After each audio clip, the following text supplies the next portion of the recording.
अस्सलाम वालेकुम। अपने आज के व्लॉग के साथ आज मैं फिर हाज़िर हूँ। आज का व्लॉग जो मैं शुरू करना चाह रहा हूँ तो वो अल्लामा इकबाल के एक शेर से करना चाह रहा हूँ।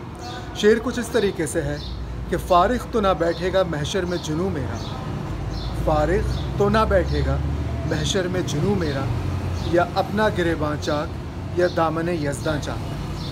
तो इस शेर को सुन के अगर किसी को बुरा लगा हो तो वो अल्लामा इकबाल से कहे, लेकिन मैं वाकई फ़ारिग़ तो मैं भी नहीं बैठूँगा। जो लाइनअप कर रहा हूँ वो नहीं हुआ लाइनअप तो ठीक है, जो है उसके साथ ही काम चलाते हैं। तो आज का व्लॉग शुरू करते हैं। अम्मी की तबीयत अभी तक संभल नहीं पा रही है, किसी दिन बिल्कुल ठीक हो जाती है, किसी दिन दोबारा से अपसेट हो जाती है। तो इसी तरह कहानी चल रही है।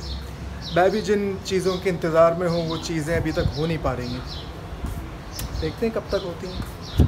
मगर ज़िंदगी इसी का नाम है, चलते रहना चलते रहना चलते रहना। अच्छा तुम लोग आ जाओ। अरे उधर कहाँ जा रहे हो, उधर आओ। बेसिकली जो मैंने जब अपनी ये व्लॉगिंग का सिलसिला शुरू किया तो मैंने उस वक्त ही बताया था कि एक बैचलर आदमी की लाइफ जो है उसमें क्या होता है। बेसिकली कुछ दोस्त होते हैं, कुछ रिश्तेदार होते हैं और घर की तन्हाई होती है।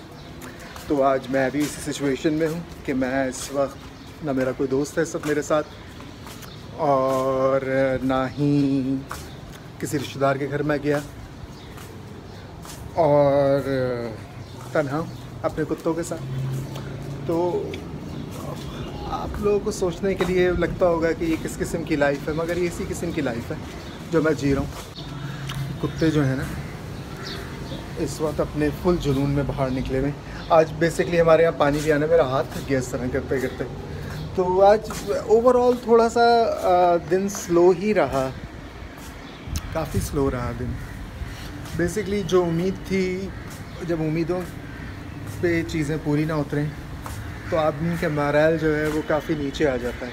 मेरा भी आ जाता है, मगर मैं कोशिश करता हूँ कि दोबारा से उसको ठीक करूँ, क्योंकि जो वक्त है वो कभी एक जैसा नहीं रहता है।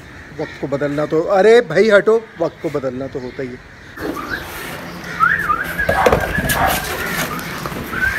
क्या कर रहे हो, क्या कर रहे हो, हैं क्या कर रहे हो, हमला कर रहे हो मेरे ऊपर, गंदे बच्चे। ये सबसे क्यूट लगता है मुझे। और ये बच्ची जो है ना, तो वो सारे जो बॉक्सेस होते हैं ना बाहर इनके खेलने के लिए फेंक देता है। तो अब इस पर इन दोनों की आपस में लड़ाई में हो जाए। ये क्या कर रहे हैं दोनों। हेलो हेलो ब्रूनो, कहाँ लेके जा रहे हो ब्रूनो? क्या डस्टबिन में डालोगे? नहीं, अंदर लेके चला गया। तो बरेटा आके मेरे पास बैठ गई। अच्छा डॉग्स में भी ना जो लड़की डॉग होती है ना वो बिल्कुल बच्चों की तरह ही होती है। जिस तरह मेल डॉग्स हैं ना, ये काफ़ी गंदगी वगैरह भी फैलाते हैं और थोड़े से ना ये बदतमीज़ होते हैं, मगर जो फीमेल डॉग्स हैं क्या हो गया, जाओ जाओ चलो।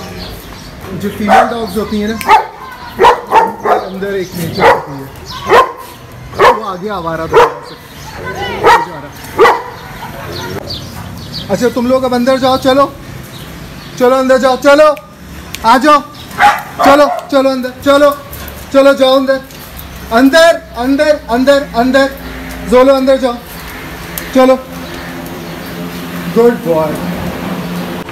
वो जो बरेटा है वो नहीं गई। बरेटा चलो अंदर, तुम भी चलो। अभी मैं तारीफ़ कर रहा था ना कि जो फीमेल डॉग होती है वो बहुत अच्छी होती है, बात मानती है। तुम नहीं मानती ना कोई बात, हाँ तुम किसी की नहीं, कोई प्यार नहीं आ रहा मुझे तुम्हारे ऊपर। चलो अंदर जाओ, अंदर जाओ, चलो। अच्छी बच्ची, देखो ये होती है अच्छी लड़की, फ़ौरन बात माने, फ़ौरन। जोलो तुम भी अंदर। मैंने इनको बंद कर दिया है क्योंकि आज पानी आना है ना, तो वो फिर ये पानी में छप छप करने की इन लोगों की आदत है। और मगर एक छोटी सी चीज़ है जिसे कोई बंद नहीं कर सकता, तो दिखाता हूँ उसको आपको। ये है वो छोटी सी चीज़, ये छोटी सी चीज़ जो मेरे पास आ रही है ना, ये मेरा बेटा है ये वाला। अच्छा, ये सबसे ज़्यादा नखरेबाज है, इसके नखरे ही ख़त्म नहीं होते। अच्छा हाँ, तो आप लोग सोचते होंगे कि बहुत ही अजीब कॉम्बिनेशन रखा हुआ है कुत्तों का। हस्की एक है, रशियन सैमॉयड एक है और बाकी सारे जर्मन शेपर्ड्स हैं। तो इसकी कहानी कुछ इस तरीके से है कि इसमें से ये जो रशियन है ये 10 साल का हो गया है। ये सबसे ज़्यादा इसकी एज है इन कुत्तों में ना। और बाकी सारे कुत्ते जो हैं 3-4 कुत्ते इसमें से परचेज़ किए थे लाहौर से, क्योंकि वो पेडिग्री डॉग्स थे। और हस्की मेरे भाई को किसी ने गिफ्ट किया था, तो वो भी अच्छा, ये पहले कराची में नहीं रहता था, ये कोयटा में रहता था। तो कोयटा का वेदर हस्कीज़ के लिए मेरे ख्याल से कराची से ज़्यादा मुनासिब है। तो ये पहले वहाँ रहता था हस्की। तो उसके बाद जब मेरा भाई की पोस्टिंग कराची हुई, तो वो मेरा भाई आर्मी में है, तो उसकी पोस्टिंग कराची हुई तो ये कराची आ गया। और फिर मेरे भाई की पोस्टिंग वापस कोयटा हो गई, वो कोयटा चला गया, मगर ये नहीं जा सका। तो अभी वो उसको वहाँ पे वो वेट कर रहा है कि कोई अकोमोडेशन अच्छी मिल जाए तो ये चले जाएंगे। और ये अच्छा है चला जाए हस्की, क्योंकि कराची का वेदर वाकई में हस्की के काबिल नहीं है रहने के। सोचेंगे कितनी बकवास कर लेता है ये आदमी, अकेले बैठ के भी करनी पड़ती है, क्योंकि जब आप तन्हा होते हैं तो फिर तन्हाई से बातें आप शुरू कर देते हैं, ख़ुद से बातें शुरू कर देते हैं। और मैं तो पिछले एक ज़माने से तन्हा हूँ, तो अकेले रहना और तन्हाई के साथ बातें करना मेरी आदत हो गई है। आज इत्तेफाक ये है कि मैं किसी रिश्तेदार के घर भी नहीं गया और मेरा कोई दोस्त भी नहीं आया। बोलते मेरे दोस्त हैं ही बहुत कम। ये ज़्यादातर मेरे दोस्त वही हैं जो कि मेरे साथ काम करते थे। मैं पहले भी शायद बता चुका हूँ कि मैं एक टीवी चैनल पे ड्रामा डायरेक्टर था। उससे पहले एक टीवी चैनल पे डॉक्यूमेंट्री मेकर था, प्रोग्राम्स बनाए बहुत सारे। 8 साल उस चैनल पे जॉब की, और इस दूसरे चैनल पे भी मैंने 10 साल जॉब की। और जब तक वहाँ रहा तो वो प्रोग्राम काफ़ी अच्छी रेटिंग लेता रहा। अब ये सारी रेटिंग की जगह है। खैर एनीवे, वह अल्लाह मुझ पे अल्लामा इकबाल सवार हैं, सितारों से आगे जहाँ और भी हैं, अभी इश्क के इम्तिहान और भी हैं। तो देखते हैं अब ज़िंदगी कहाँ लेके जाती है। बताइएगा कि ज़िंदगी जो है, मुझे कभी कभी लगता है कि मैं एक टाइम फ्रेम में फंस गया हूँ, मगर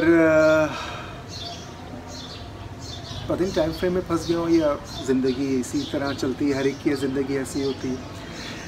तो आज का व्लॉग थोड़ा सीरियस है मेरा, क्योंकि आज मैं ख़ुद बहुत सीरियस हूँ। मूड हर रोज़ एक जैसा तो नहीं हो सकता, कभी भी नहीं हो सकता। कभी आप खुश होते हैं, कभी आप उदास होते हैं, कभी आप नॉर्मल होते हैं। आज मेरी तबीयत थोड़ी सी, मैं कहूँगा, मुज़महिल है। आप लोगों के साथ भी होता होगा कभी कभी। फिर मिलता हूँ थोड़ी देर में। हाँ, आज आप सोच रहे होंगे कि मैं आज इतना सीरियस क्यों। बेसिकली जो मैंने अभी थोड़ी देर पहले कहा कि जो जब तन्हाई होती है ना, तो फिर तन्हाई ख़ुद बोलना शुरू करती है।